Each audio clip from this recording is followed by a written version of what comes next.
So a lot of what you're talking about is about the changing of this kind of urban living to live differently.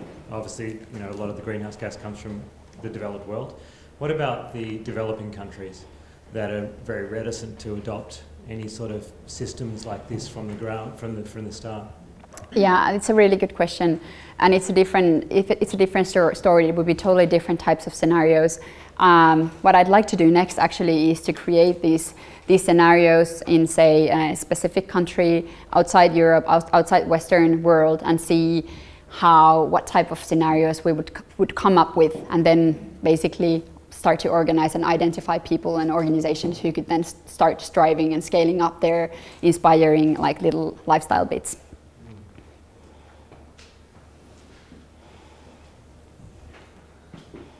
Is everybody overwhelmed with the theme?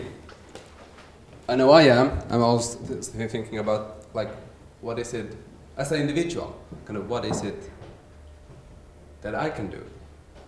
Yeah. Well, it depends on what you would like to do. But for me personally, I just don't want to be thinking about the environmental impacts of my choices. I want somebody else to do those things for me, and I want somebody else to really, like, tailor solutions that are attractive and easy to use so that I can live sustainably, like, automatically. That would be my dream. Mine too.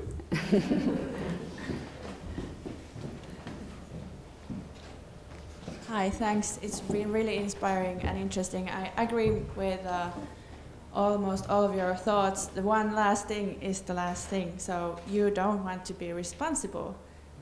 That's what my worry is, that we are leading into a culture and society where nobody wants to feel responsible. And that's scary for me. I think you're right. In case we could persuade 100% of people in this world to be responsible, I would definitely go to that route, to try to persuade and then make the change happen through that. But unfortunately, the research results show to us that only like 15 to 20% of people, for instance in Finland, consider and would basically prioritize environmental impacts of their choices in their everyday living. It's only like 20% the maximum potential that we can reach through responsibility, and that's why I don't think it's enough. I think we need to change our structures, be able provide much more inspiring services and products so that it would be easier for people to change their lifestyles. Not based on environment, but based on, because it's the most attractive choice. I will continue here. Thank you for an interesting talk. To continue for that, you said that we only have 35 years time to meet the goals. That's a long time, but it's also a very short time. So do you believe that we will make it? I definitely believe that it can be done, but we just need to have a very strong direction for innovations from now on. It needs to be done not only by the companies, but also by the public sector. It needs to be done together. That's the only way how to change the structures and the ways of operating businesses.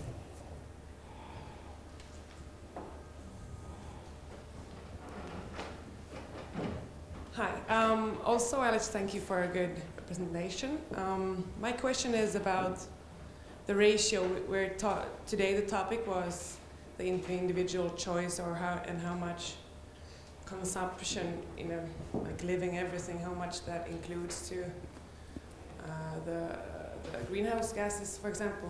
But what's the ratio from, let's say, industry? How much of all pollution, of all of greenhouse gases come from normal living consumption, and how much comes from industry? Yes, that's a good question, because when you look at the industry and what they do is that they end up developing products and services for people, which are then consumed by people. So the split between the two is not like 0 and 1, but you're right in that production needs to change radically as well. And it has changed. Like, we have a rather vibrant clean tech sector, for instance, already.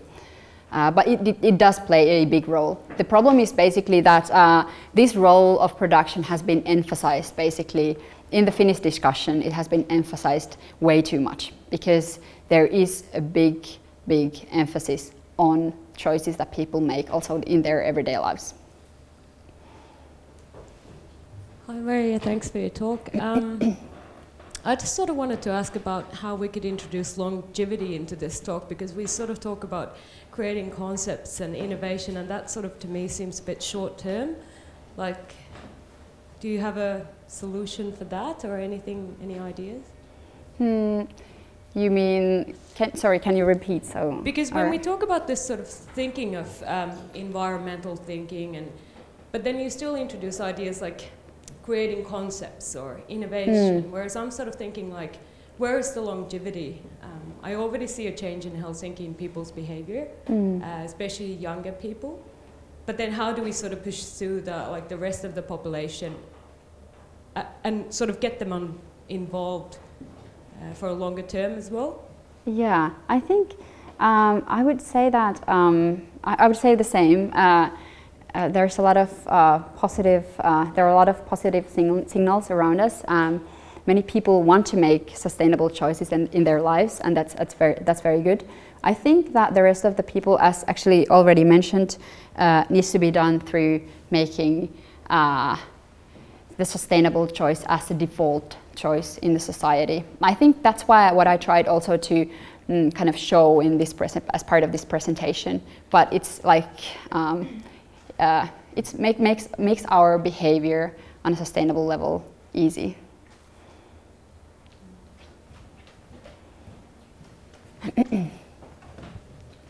Yeah, maybe question a little bit related to previous one. I mean, maybe you've researched a little bit about Finland and Finnish companies. Do you have examples that which Finnish companies, I mean big ones, not like individual persons, but bigger companies, which are environmentally friendly companies and why they are, what they do for that?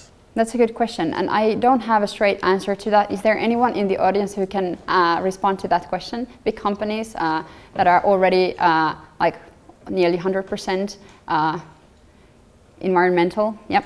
I'm talking about nearly 100% environment friendly, but Nokia is building a green campus, and they are really rethinking that office idea.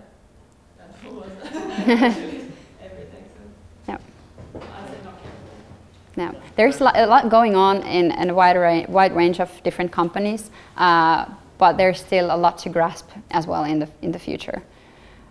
Some benchmarks I see in many like quickly growing companies and startup companies, like Pure Waste, if you know the company based here in Helsinki. That's one good one. Zen Robotics as well. Yeah, it's also because we need cases, good cases, not only good concepts, but good cases. Exactly. It's done already that people can relate. Exactly. Yeah. So one good from Finland is the whole bioeconomy. So we have great forest industry here. Most of the products that are made from fibers are natural fibers. They're sustainable, renewable, growing all the time. And that's the strength. And if you want to look into different industries, so if you look in any industry, no industry is green. But if you want to look for the greenest, I would go for the bioeconomy and forest industries. It was just just yesterday was an interesting news article showing that Google and Apple are now putting much effort on and much investments on renewable sector, and this is a very important signal also to teknologiateollisuus here in Finland. That's the direction, clear direction of the most successful companies in this world.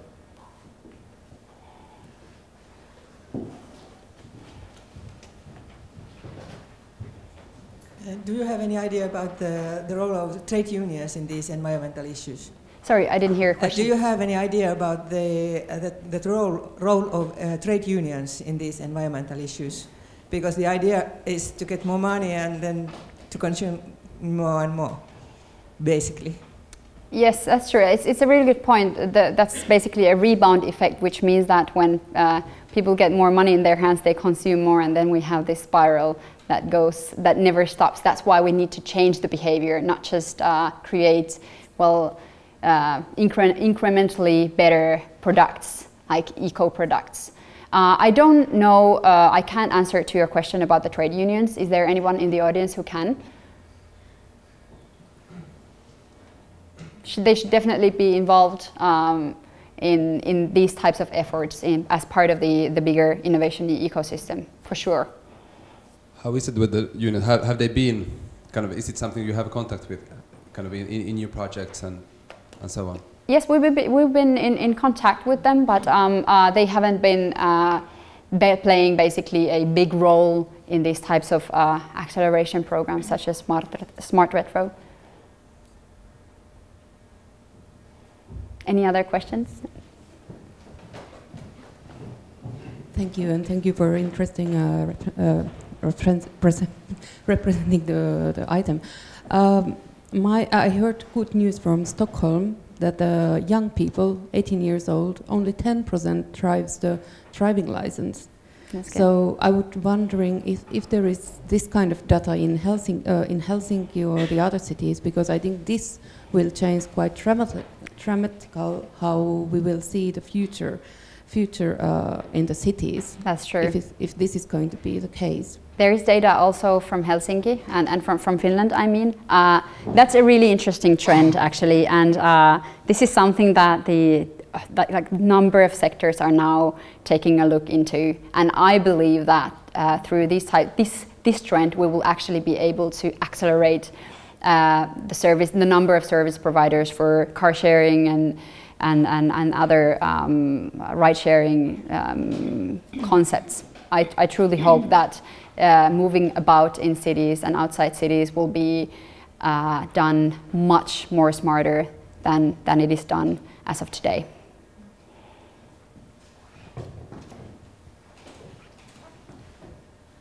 Yeah, I was just wondering how you see the issues of poverty, for example, being addressed, because things like affording to live in some place like Helsinki is quite difficult for people who don't have a really good base income when they come. Like moving into an apartment in Helsinki can be expensive, and living in lots of other places you have to have cars and you have to have that kind of stuff. So how do you see the green movement addressing, adapting its reach to people who can't do it because it's easy, because they have the financial means Exactly. to do it? A very good point. Basically, like sharing economy, recycling, all these areas and all these different types of opportunities that are popping up right now, I think address that question. But it's huge, and a lot is needed to make sure that the development is not just green but also sustainable on the social level.